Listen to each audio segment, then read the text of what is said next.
দূর দূর, কি হয়েছে বলবে তো গুলটে মামা? তুমি সেই আসবার পর থেকে এইভাবে পাইচারি করেই চলেছো। কি হলো, ফোড়া হয়েছে নাকি যে বুঝতে পারছো না? খতন, মাউথ শাট করে বলে দিলাম, এক গভীর ষড়যন্ত্র চলছে আমার বিরুদ্ধে। মানে ব্যাপারটা কি বলে ফেলো তো, আর রহস্য করো না গুলটে মামা। ওই গোবিন্দ গুছাই তোর একমাত্র কন্যা পটেশ্বরীর সঙ্গে আমার বিয়ে দেবেন বলিয়া স্থির করিয়াছেন। কি বলছো তুমি? আজ দুপুরে গোবিন্দ বাবু পিসিমার কাছে গেছিলেন।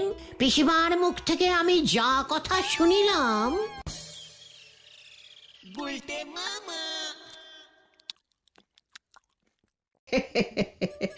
গুলটে, তোকে একটা কথা বলি শোন। আমি ভাবছি তোর বিয়ে দেব। এই হাওয়া থামাও, আমার হাওয়া লাগবে না, আমি বিয়েও করব না। ওরে শোন না, আজ গোবিন্দ বাবু এসেছিলেন। গোবিন্দ মানে ওই ঝোলা গোবিন্দ?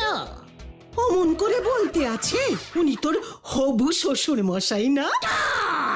আমি আর খাবো না, শরীরটা কেমন খারাপ লাগছে পিসিমা। ওই গোবিন্দ গুছাইত মাগো। হ্যাঁ রে, ওই গোবিন্দ গুছাইত ওর মেয়ে পটেশ্বরীর সঙ্গে তোর বিয়ে দিতে চায়। তোর কিন্তু তাহলে কপাল খুলে যাবে রে গুলটে। একমাত্র মেয়ে, টাকার কুমির, গুড়ের ব্যবসা, অত বড় বাড়ি সব তোর। উফ উফ পিসিমা, আমার গরম লাগছে, খুব গরম লাগছে, আমি গেলাম। ওরে, একটু হাতটা তো ধুয়ে যা। কি জানি, মনে আনন্দ পেয়েছে বলেই তো মনে হলো।